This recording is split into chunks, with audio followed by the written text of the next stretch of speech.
السلام علیکم every one, امید کرتی ہوں آپ تمام لوگ بالکل خیریت سے ہوں گے۔ تو چلیں آج بات کرتے ہیں کچھ تہجد کے بارے میں، اور آپ میں سے بہت زیادہ لوگ تو پہلے سے ہی جانتے ہوں گے کہ تہجد کس قدر اہم عبادت ہے اور یہ اللہ تعالیٰ کو کس قدر محبوب ہے، کیونکہ تہجد کے وقت خود اللہ تعالیٰ آسمانی دنیا پر آ کر لوگوں سے فرماتے ہیں کہ کوئی ہے جو مجھ سے مانگے اور میں اس کو عطا کروں۔ ویسے تو اللہ تعالیٰ ہر وقت ہمارے آس پاس ہیں اور ہم ہر وقت اس سے دعا مانگ سکتے ہیں، وہ سنتا بھی ہے ہماری دعا، لیکن یہ ایک ایسا وقت ہے جس کے بارے میں خود اللہ کہتا ہے کہ مجھ سے مانگو، کون ہے جو مجھ سے مانگے تو میں اس کو عطا کروں۔ اس لیے ہمیں اس ٹائم میں اٹھ کر اللہ تعالیٰ سے دعا مانگنی چاہیے، جو بھی ہماری دعائیں ہیں ہمیں اپنی بخشش مانگنی چاہیے، جنت مانگنی چاہیے اور جہنم سے پناہ مانگنی چاہیے۔ لیکن اس کے بارے میں بہت زیادہ غلط فہمیاں بھی ہمارے معاشرے میں موجود ہیں۔ کچھ دن پہلے کی بات ہے کہ میں ایک پوسٹ دیکھ رہی تھی جس میں تہجد کے بارے میں ڈسکس کیا جا رہا تھا، اور اس میں ایک لڑکی نے کہا کہ میں تہجد پڑھتی تھی، لیکن میری ساس نے مجھے کہا کہ تم تو تہجد بالکل ٹھیک نہیں پڑھتی، تہجد کے لیے تو کچھ یہ صورتیں ہیں اور ان کو اتنی بار پڑھنا ہوتا ہے، اور تم ایسے نہیں پڑھتی اس لیے تمہاری تہجد تو ہوتی نہیں ہے۔ اور یہ کس قدر غلط بات ہے کہ آپ ایک بندے کو تہجد پڑھنے سے روک رہے ہیں اور اللہ تعالیٰ کے سامنے کھڑے ہونے سے روک رہے ہیں کہ تم غلط پڑھ رہے، حالانکہ آپ نے اس کے بارے میں کوئی دلیل نہیں دیکھی، کہیں پہ آپ نے پڑھا نہیں کہ آپ صلی اللہ علیہ وسلم نے اس طرح نماز پڑھی ہے یا نہیں پڑھی، صرف لوگوں کی سنی سنائی باتوں کو آگے پہنچاتے جا رہے ہیں۔ جب بھی آپ کوئی بات کسی سے سنیں تو آپ اس کے بارے میں تحقیق ضرور کریں، چاہے وہ کوئی بھی ہے۔ ایسا بالکل بھی نہیں ہے کہ تہجد میں کچھ خاص صورتیں ہی پڑھنی ہوتی ہیں یا خاص تعداد میں پڑھنی ہوتی ہیں۔ اللہ تعالیٰ کا فرمان ہے کہ تہجد میں زیادہ سے زیادہ قرآن پڑھو، اور آپ صلی اللہ علیہ وسلم تو بہت زیادہ قرآن پڑھتے تھے، اور آپ لوگوں کو جتنا قرآن آتا ہے آپ اتنا ہی پڑھیں۔ بے شک آپ کو 30ویں سپارے کی آخری 10 صورتیں ہی آتی ہیں، تو آپ وہ 10 صورتیں پہلی رکعت میں 10 صورتیں پڑھ لیں اور دوسری میں بھی 10 پڑھ لیں، اس میں کوئی حرج نہیں ہے۔ لیکن ایک تعداد مقرر کر لینا کہ میں پہلی صورت اتنی بار پڑھوں گی، دوسری اتنی بار، تیسری اتنی، یہ بالکل غلط ہے، اس کا کوئی کنسیپٹ نہیں ہے، اور اس طرح سے تہجد پڑھنا ضروری بھی نہیں ہے۔ آپ صلی اللہ علیہ وسلم تو تہجد میں اتنا قرآن پڑھتے تھے کہ وہ کھڑے کھڑے ان کے پاؤں سوج جاتے تھے، اس لیے آپ کو جتنا بھی آتا ہے آپ پڑھیں، اور بلکہ کوشش کریں کہ آپ اور زیادہ جو چھوٹی صورتیں ہیں 30ویں سپارے کی آخر کی چھوٹی چھوٹی جو صورتیں ہیں آپ ان کو یاد کرنے کی کوشش کریں، اور اسی طرح جب آپ تہجد میں ان کو دہراتے رہیں گے تو وہ آپ کو پکی بھی ہوتی رہیں گی، اور اس طرح آپ زیادہ سے زیادہ قرآن بھی پڑھ سکیں گے۔ اس کے علاوہ آپ کو سورۃ یاسین آتی ہے، سورۃ رحمان آتی ہے،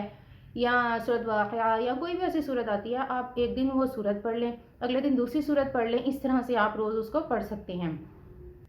دوسری ایک بہت زیادہ پوچھا جانے والا سوال یہ ہوتا ہے کہ کیا ہم ضروری ہے کہ تہجد کے لیے سویا جائے؟ بے شک آپ صلی اللہ علیہ وسلم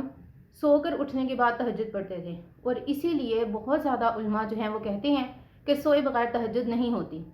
ٹھیک ہے، ہم مان لیتے ہیں کہ تہجد سوئے بغیر نہیں ہوتی، لیکن اگر کوئی شخص جاگ رہا ہے رات میں کسی بھی مجبوری سے، اس کا مطلب اسٹوڈنٹ ہے، اس نے کوئی اپنا اسائنمنٹ کمپلیٹ کرنی ہے، کوئی ماں ہے بچے سونے نہیں دے رہے، یا کوئی کسی کا آفس کا کام ہے، کاروبار کا کوئی کام ہے، کسی بھی ایسی وجہ سے ویلڈ ریزن سے اگر وہ رات کو جاگ رہا ہے، یا کوئی بوڑھے لوگ ہوتے ہیں ان کو اکثر نیند نہیں آتی رات میں، وہ کوشش کرتے ہیں سونے کی، نیند نہیں آتی، مجبوری ہے ان کی، تو اگر ایسے جو لوگ ہیں وہ رات میں جاگ رہے ہیں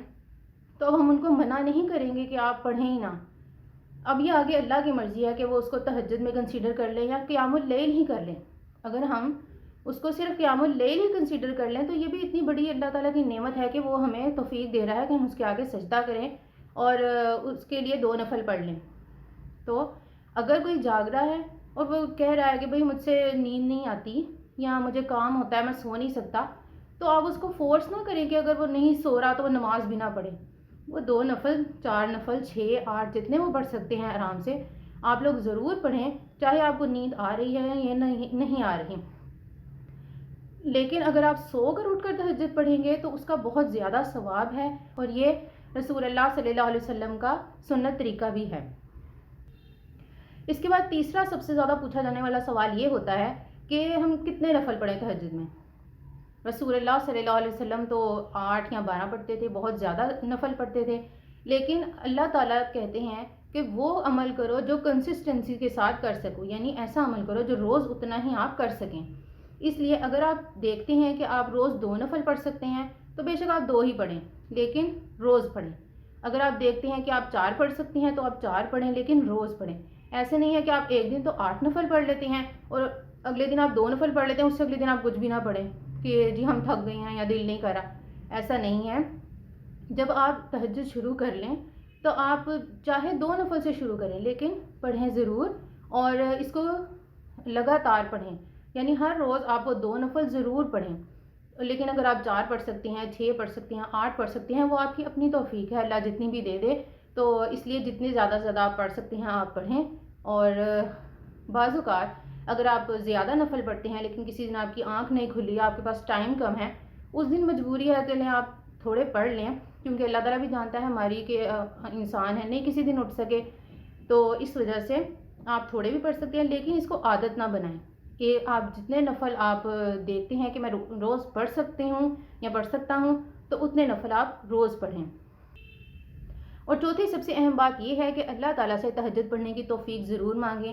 روز رات میں اللہ تعالیٰ کے آگے دعا کریں کہ اے اللہ تو نے ہی ہمیں اٹھانا ہے اور ہمیں صبح کے وقت تہجد کے وقت تہجد پڑھنے کے لیے اٹھا دے. جب ہم روز دعا کر کے سوئیں گے تو انشاءاللہ تعالیٰ اللہ تعالیٰ ہمیں ضرور اٹھا دیں گے. وہ بعد میں ہماری اپنی کوتاہی ہے کہ ہم ایک بار اٹھ کر دوبارہ لیٹ جائیں گے، اچھا تھوڑی دیر بعد اٹھیں گے یا اچھا 5 منٹ بعد اٹھیں گے، لیکن اللہ تعالیٰ آپ کی آنکھ ضرور کھلوا دیتے ہیں ایک دفعہ اگر آپ ان سے دعا مانگ کر سوئیں.